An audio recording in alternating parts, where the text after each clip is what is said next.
Wonderful. And this is a really can be interactive as you'd like it to be. If something comes up that you'd like to discuss or ask questions about, please feel free to chime into this conversation. Um, and I'm Miss Mercy Gray. You know who I am. I work alongside Rising Worldwide. His mission is to collectively end poverty and exploitation worldwide. They also have a store which you can look for jewelry or different artists and crafts made by to directly empower survivors that we work with across the globe and domestically as well. I wanted to start with a dream statement. So for me, this is my dream. This is why I do this work, and I invite you to share this with me. I dream of a world where all children are free from commercial sexual exploitation, where CSE and trafficking are completely eradicated and live on as a cautious story of another time, where children grow up without being sexually violated and adults don't spend a lifetime healing from their childhoods. I dream of a world with indigenous dancers telling our stories instead of McGraw-Hill, when we reach for leaves and roots instead of pipes and bottles, when we stir salves and shake up tonics and tinctures instead of getting shook up and sloshed around ourselves. I dream of a world free from exploitation, where we root and rise as a daily practice instead of hustle and grind, where humans are not for sale and daring to live free as an expectation. I dream of a world based on relation instead of transaction, and I dream of a world full of connection and belonging instead of exclusion and scarcity.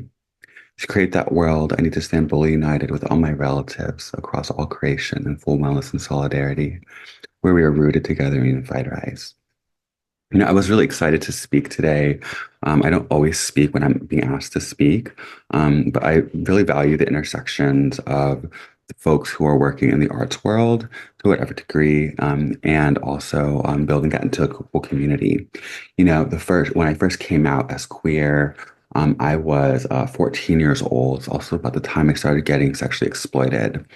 And I was given a assignment in one of my classes. I was an honors student, so I was in an advanced English class, and I had to write a poem. And so everyone was kind of like begrudgingly like, we are not creatives. We are children. I, I don't have feelings. I'm a preteen, and I felt that way too. But I ended up writing this coming out sonnet, and it gave me a venue to come out to my peers. It gave me a venue to talk about all this deep ruptures I had in relation, and actually like competed in a poetry slam with the Seattle Public Library and read with Luis J. Rodriguez. Um, and who has like books that are banned across different states in the US, right? And then that was my entryway into the Chicano movement. That was my entryway into sort of like this area of academia, this area of activism, where there was clearly some silenced voices. And I felt like a silenced voice, right? And so I felt like so strongly that anyone who empowers folks to feel the things inside of us and all the different ways that we do that, through whatever venue of creativity that we do that with, was really valuable to the things that I stand for. Um, I was just recently at this Oakland Symphony, and they had asked me like why I participate in this program that gives youth access to the symphony who normally wouldn't have access. And I said, well, the symphony gives me these undeniable emotions inside of me that A, remind me to feel, and that feeling is inside of me that's undeniable, and B, encourages me to incite that feeling on my own. So these are some of the things we're going to do today. Um, we are increasing our capacity for mission-driven work. We are increasing our ability to identify and respond to trafficking. And also like sex work is oftentimes what you'll hear people say who are queer, LGBTQI plus. And they could easily be talking about trafficking as well. Like I think like we as survivors have the right to identify our experiences in whatever way makes sense for us. And so you might hear someone talking about sex work or talking about an experience in the sex trade that is exploitative, and one of the few ways that I was able to do that, like I was started in sex trade when I was 14, and I I started when I was 14, and I didn't know I was being sexually exploited or that I was in a sex worker until I was 19 years old. And so for me, my vulnerability to exploitation was my LGBTQ plus identity. I come from a pretty conservative family. My family and I love they love me. We have a great relationship today. But during that time, I had tried to transition early on in my younger years. I started to wear women's clothing. I get into trouble for midriff at school. Become on academic decline, things like that. And the most important identity to me at that time was my like sexual identity, as it is with many teenagers. And so I went online to answer all these questions I had about myself that I couldn't find in my community. I went to a Catholic church. I'd gone to a Catholic church my whole life. The things I love about my faith are that, and the things I love about my tradition are they remind us of like where we've been and are unwavering. And sometimes that can be a good thing, sometimes it can be a bad thing. And in this way, there wasn't an open conversation to be had in my community, right? Like I didn't really know any LGBTQ plus people. I had seen like a pageant when I was younger, and that was called like Miss Gay in the Philippines, and that was like my only exposure to trans people. Gorgeous, gorgeous, gorgeous women. I still eat today, and that was about it, right? Like I lived on like Navy bases my whole life. And so I was just constantly surrounded with like heteronormativity, and that like growing up, being like a naval officer, being part of like the Junior Reserve Officer Training Corps, getting good grades, working out when you're sick, like that is like my life, you know? So when we got restationed in the US towards the end of my dad's 25-year service as a US Navy chief, where he would retire here over in Washington State, I'm in California now. I re I was pretty much in like culture shock, and that was also the time where I was turning 14, and um, I had a lot of questions about myself. I had already been molested during that time, so that was really very much a pathway into being sexually exploited later on. I went on Craigslist, and after going on gay.com, which is like for those of us in the community, like that was like such like the only place to go, right? Like these chat rooms on gay.com, and like started talking to people on gay.com, exploring like what my life was about, asking lots of inappropriate questions 14-year-olds should not be asking adults. And but that was like the only place I could go.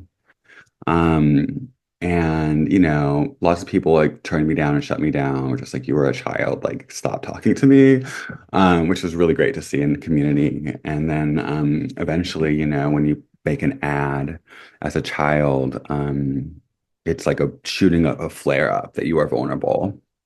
And so, such an advocate for people who have like dynamic conversations with young people, like it's such as I do in my full-time role today, so that we can avoid these things. But, that's when I met my trafficker. His name was Brian. He came to visit me, and I felt so special because he came to visit me all the way from like 45-minute drive away. Everything's so dramatic when you're 14.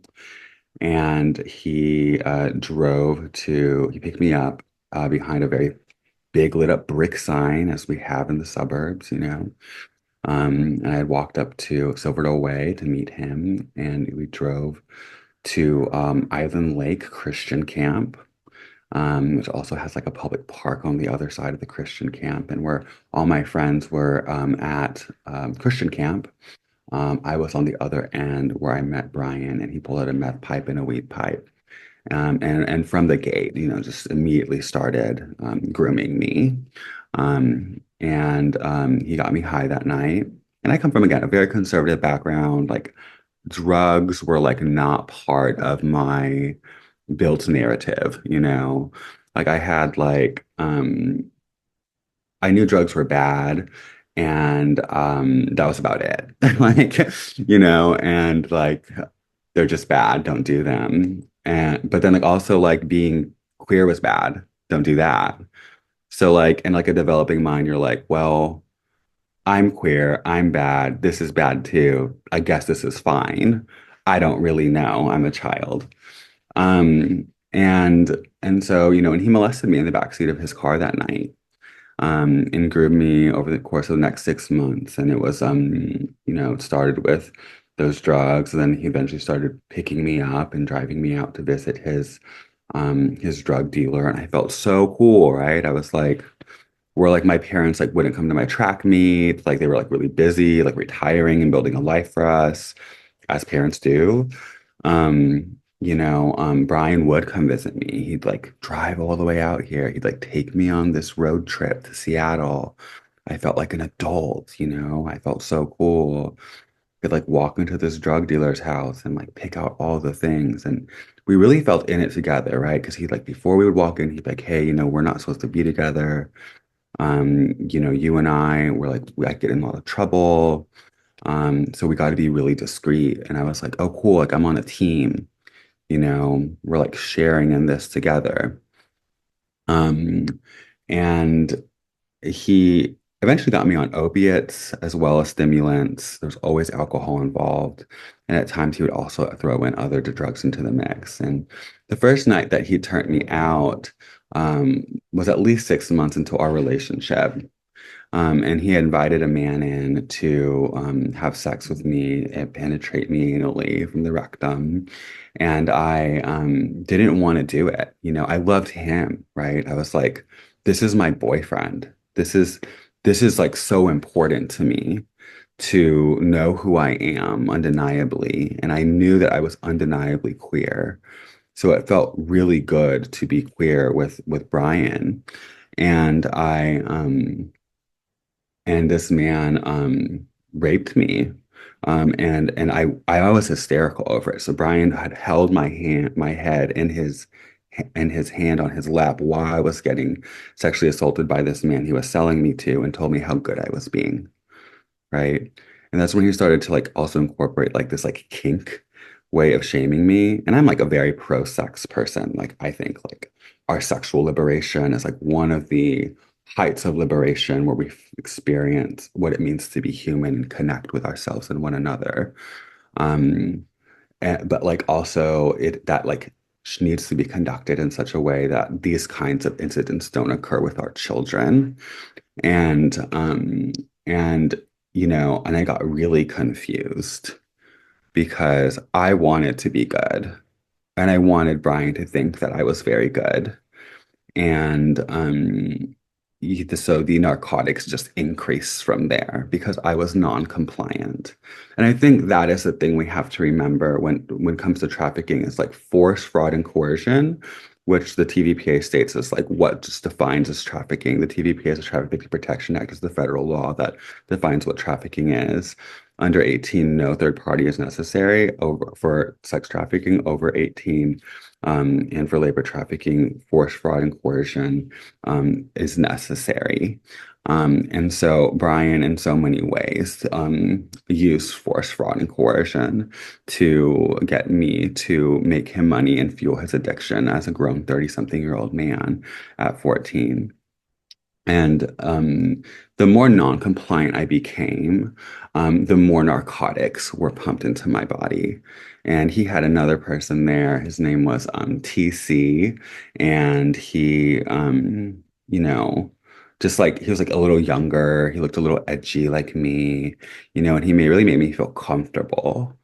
Like all the times where you just kind of like in your stomach know, like this is like not right. This is not good. Like then I saw this person like who like kind of looked like me, and was like, oh, maybe it is okay. Like maybe like TC is here. That's cool. Like my boyfriend is being a little weird, but like, I can listen to like this like band that I like with this dude, and like it feels like more normal.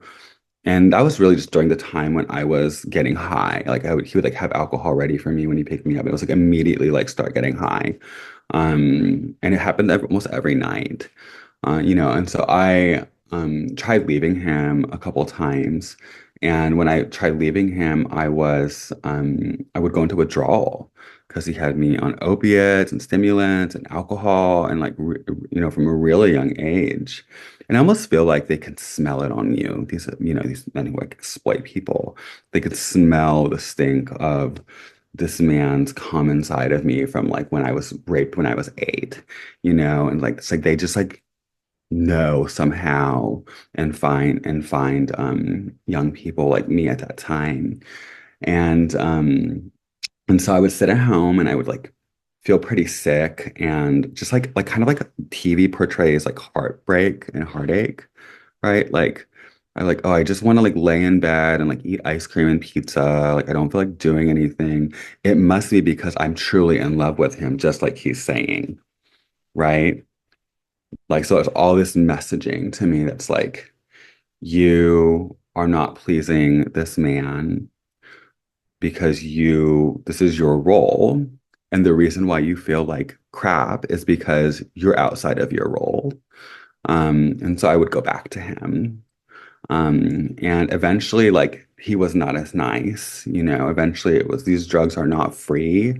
Like, you are an addict, you have a problem, you do a lot of drugs, like the drugs he got me hooked on, and you need to go get these drugs. If you want to do drugs, like, you need to earn your keep, essentially. And so I started to find people on my own to sleep with for money and drugs. And then he would take the money, he would take the drugs, and he would distribute them. I just needed it at that point in my life. Brian stopped being my trafficker about the time I was 17. It's also the second time I moved out of the house, and I simply got too old. People are always looking for this like wonderful exit strategy. And I had judges look at me and tell me that I was going to die or go to prison. But no one knew what was going on. I had doctors evaluate me. I had like I don't know how many STD infections. Um, at 14, 15 years old, countless. I had trauma to my rectal area that resulted in hemorrhaging, a surgery for HPV when I was 15, and I was always characterized as this hypersexual youth who just essentially, in medical terms, was just being a slut.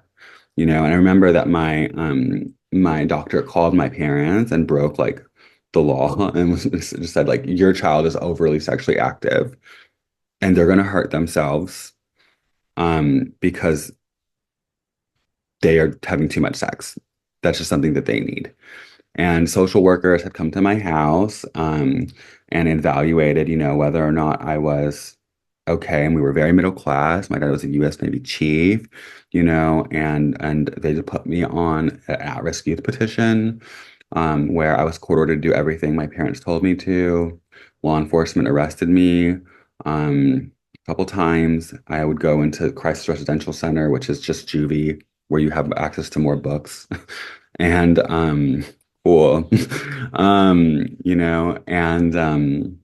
I started running away a bunch more. And so my point in sharing that part is that like these systems do not serve our children.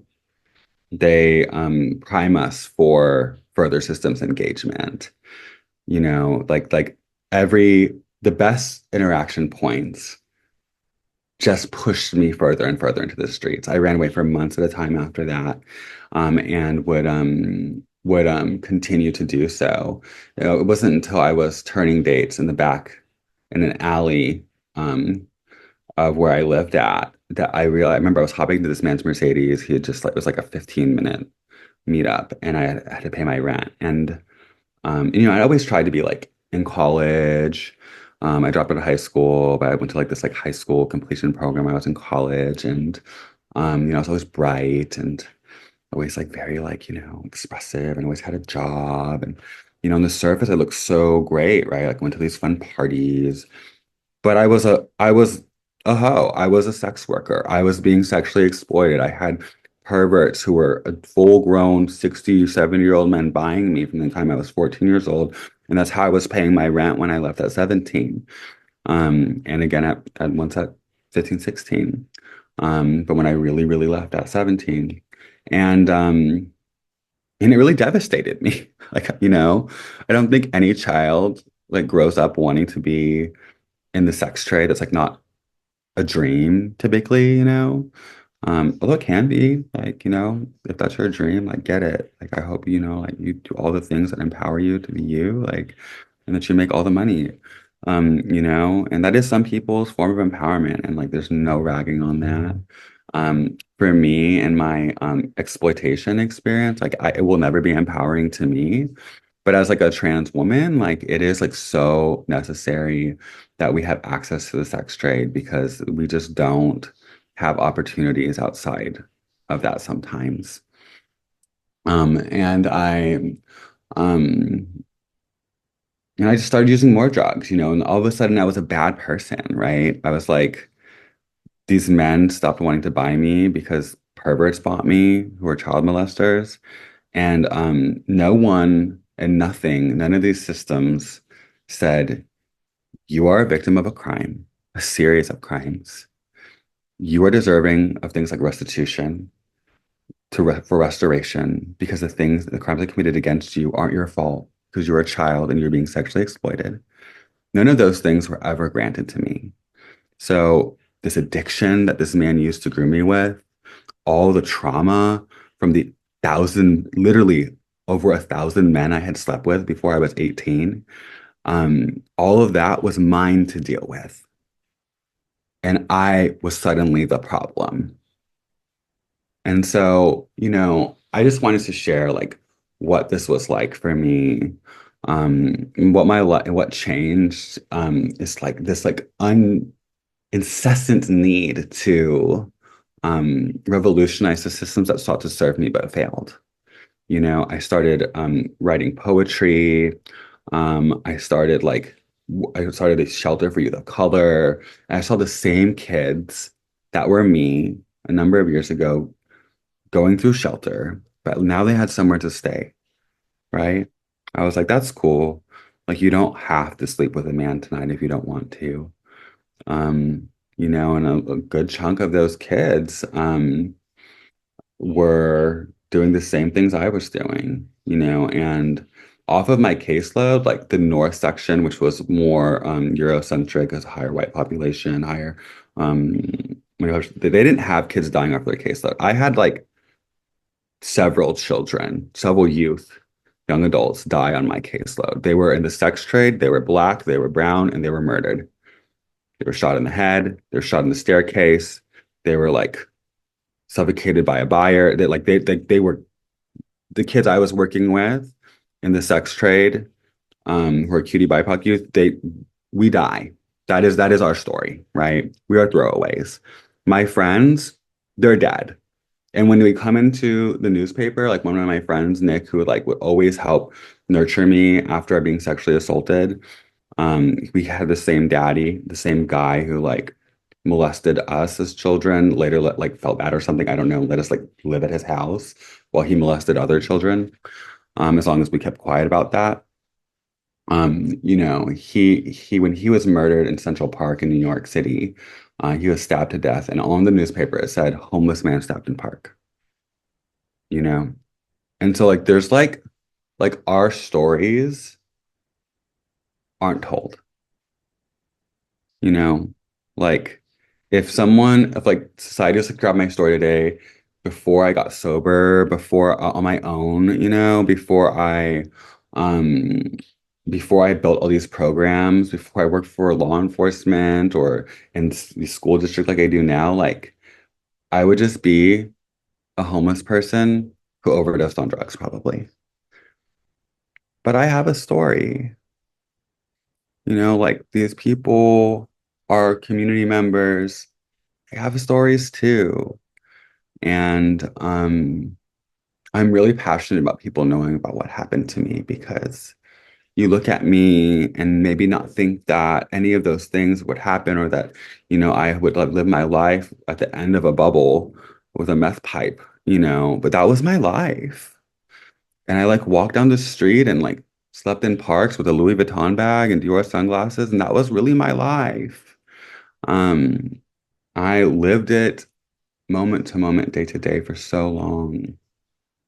And I'm so grateful today to be able to serve young people in a way where they don't have to do the same thing if they don't want to, where they can have a reflection of themselves, someone to help them understand what's going on, to someone to help advocate with adults so that, we have a way of making lots of things worse for some reason.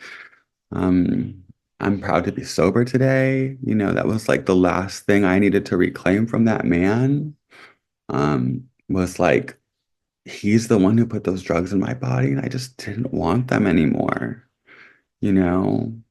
Like, and that has been so radically liberating. And not everyone's story, you know? It doesn't need to be everyone's story, but it is mine. Um, and we need to remember when we're working with people with addictions that, like, maybe a series of 1,000 men hurt them too, you know? And it is our failure when we don't address that. So it's our mess to clean up, not theirs. They're part of it too. Like we as addicts are part of it too, right? But like when we leave that unaddressed, it is not solely the responsibility of that person. And I refuse to believe that. It's just not.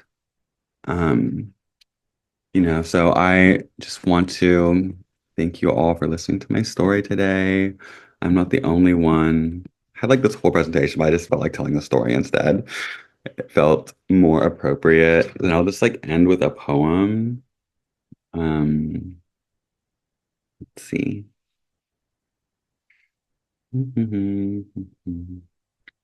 All right, I'll read this poem. When I when I reach for the waters, you are there, yearning for wisdom to come my way, strength to fill my bones, and spirit, ancestors. When I reach for my siblings and sisters, you are part of every keystroke, every broken moment, every societal fallout.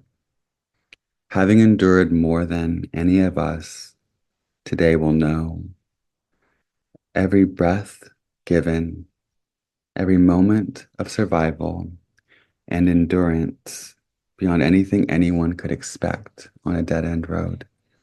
Transcestors. Every step towards the podium and slideshow given, every love leveraged, every day of every week, every minute of every hour, I feel your love, your presence, strength, endless endurance and beauty in the face of all things impossible, violent, and unknown. Ancestors, I love how you love me and know me by name. Signed, Ancestor in the Making. All right. Any questions? First of all, let's give a round of applause to Mercy for this presentation. Thank you so much for bringing us your story. And I think that was way better than than what you had planned. Um, Very, very interesting. So we have some time right now for any questions if anyone would like to ask Mercy questions.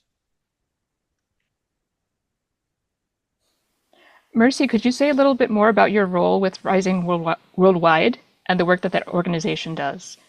Absolutely. So Rising Worldwide, my role is as a consultant with them, but really I've come in and collaborate with a variety of different projects. We're right now piloting the first known mutual aid project for human trafficking survivors. And what I love about Rising is they have come to my side during my greatest time of need. During a time when I was really struggling, they got me into a leadership cohort with them, and they gave me like the best resources. Like President Obama's leadership coach was my leadership coach, and made sure I was learning about things like the neuroplasticity of my brain and how to community to like talk to and supported my needs as much as they could. And they're a really small organization in Monterey. county over in California. And they do things like go into schools with their Safe and Sound project and talk to middle schoolers about human trafficking. Um, Pretty non-sensationalized version of human trafficking education and awareness. That is the average age of entry into trafficking is like 12 to 14 years old. So it is a key demographic time to hit. And they also like work with the local Department of Children, Youth and Families, and they run through like calls every week of screenings for trafficking, children who are being trafficked, as well as sell artisan goods from survivors from around the globe. And like, unlike other orgs who do that, like they actually have like real relationships with, and many orgs do as well, relationships with the folks who are making these goods, both domestically and abroad, and are able to include empowerment in really unique ways, like connecting a group of like coffee makers in Ethiopia or in other countries that we're working in with like donors here who can restructure their organizing in such a way that they have increased their profits exponentially. And they keep all that money. And so that's what I love about Rising. You know, they could be a lot bigger, but because they give so much of what they do directly to survivors, they are small, but great. So if you're looking for an org to get involved with, I highly recommend them. Thank you, Mercy. Do we have any other questions? Feel free to jump right in.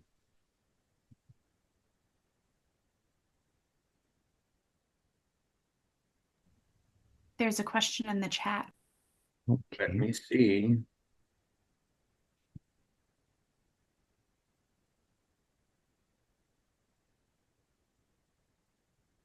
Should I read this or can everybody see it? Mercy, are you able to see the question in the chat? Let me get to it. I think reading it might also be helpful in case we have anyone who might not be able to navigate to the chat due to visual needs. Okay, this is from Elad. I hope I'm pronouncing your name correctly. Wow, such a powerful story. Thank you so much for your bravery to share that. So honestly, I also really admire you for doing so much hard work to redeem yourself and turn your traumatic past into a positive contribution that is currently so urgently needed in society. I found particularly powerful your assessment that our current system criminalizes and shames people in the situation you described in your youth and pushes them into the opposite direction that they espouse to aspire to. Do you do work with social workers, doctors, judiciary system, staff, law enforcement, etc.? Yeah, so I currently serve at the Family Violence Law Center, which is located in the Family Justice Center in Found this on the web. Oh, yeah. Sorry, that was my watch. No worries. Popped in on my conversation. And we're located alongside the district attorney. And the current project I'm working on is piloting the removal of law enforcement from Oakland United Public Schools, which is a city initiative, and replacing them with a violence interruption partner unit, in which I serve as the gender-based advocate specialist on. So yeah, we do work alongside folks in this way. It is a pilot program.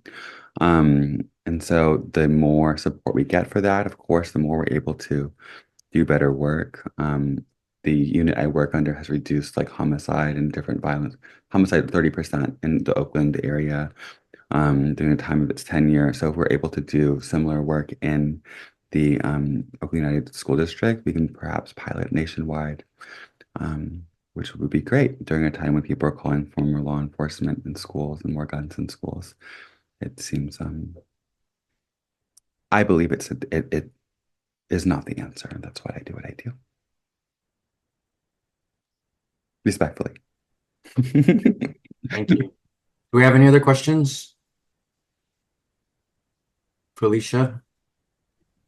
Yeah, thank you so much for being here with us, Ms. Gray, and sharing your story. It's such a pleasure to have your company here today, and a really instructive presentation.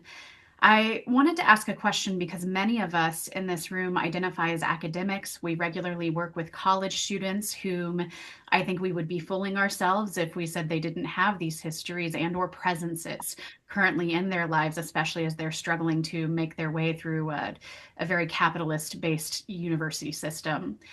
I'm wondering, it seems like in your story, there were a lot of potential access points where people who had some prominence in your life could have noticed something and stepped in some kind of way. What advice might you give to those of us who are working regularly with students that might be experiencing some similar things to what you've experienced in terms of how we might create those access points or organize with other members of our campus communities to help address these issues? Absolutely. College was my saving grace, 100%. If I didn't have access to education, I wouldn't be here today. It was like the first stop I made out after rehab. And I went in and this Mr. Babbo, Dr. Babbo, I believe. This was as an advisor, and I was like so nervous to meet with him. And I got into his, and this man is like in a wheelchair, is like kind Italian Catholic man. And I cussed him out. I was like, you don't fucking know me. Da, da, da, da, da." And he's like, whoa, whoa, whoa, whoa, whoa. Calm down. Like you don't have to like start college and like take like calculus and like, like philosophy and logic. Like you can like go slow and like go at your own pace. And within 1 year, I was the president of that college. I think like we have to recharacterize student success, right? Like I did not finish my AA there, but like it absolutely saved my life to be there. Like I had a professor one day. I had many people notice, like I come in and like the multicultural center was also one of my saving graces, highly advocate for multicultural centers. Because they had this unique way of seeing me. Miss Jody Collins was like the person who like encouraged me to go and like run for office, like school president. And I was like, me, like, I'm like, how I saw myself was like, I'm like a meth whore from the street. Like, why would you want me to be the college president? And she just like saw something in me where like I then didn't stop referring to myself that way. I was like, I'm not just like this like nasty thing I see myself as. Like I am good. I am smart. Like I am dedicated and committed. And like I just feel like academics need to like recharacterize success. Like oftentimes we like step on our own foots in that way, right? We're like we're doing really, really good work, but like we have to see it this certain way because like whatever reason. Um, and we shouldn't overlook like the young people or any age person like me who's there and literally like learning something new, changing your environment alongside a bunch of people like working on their goals can save your life, you know. I wrote essays about my experience. I failed one. I took English 101 so many times, and like the first time I wrote this essay on like, and I like cited some ads for like sex work, and like my professor gave me like an A, and then like I had like a conservative Baptist professor, and she like failed me and said it was inappropriate, and she almost kicked me out of her class. And I was like, it's just like to be real, like I like resubmitted the same essay, and like I like got an A in this class, and like I don't understand why I'm failing this class. Um and it's like moments like that that really change a student's direction, where she actually is like the professor where I passed English 101 in and learned to like adapt like that like people with radically different perspectives than I could also love and care for me. And that like it was uncomfortable. And like I think a common college experience actually is that like people you kind of hate, like kind of pour into you the most. Yeah. Thank you, Mercy, so Mm, much for that story. yeah. Does anyone else have any other questions? If not, we've got about 7 minutes or 8 minutes. I did want to make some announcements, but I'll certainly, if there's more questions, we can take those as well. Elad just responded. Yes. Chad, great question. It's important for us to hear this and keep it in mind as current and future educators with the potential to make the kind of difference in our students' lives. So, Just a very quick one.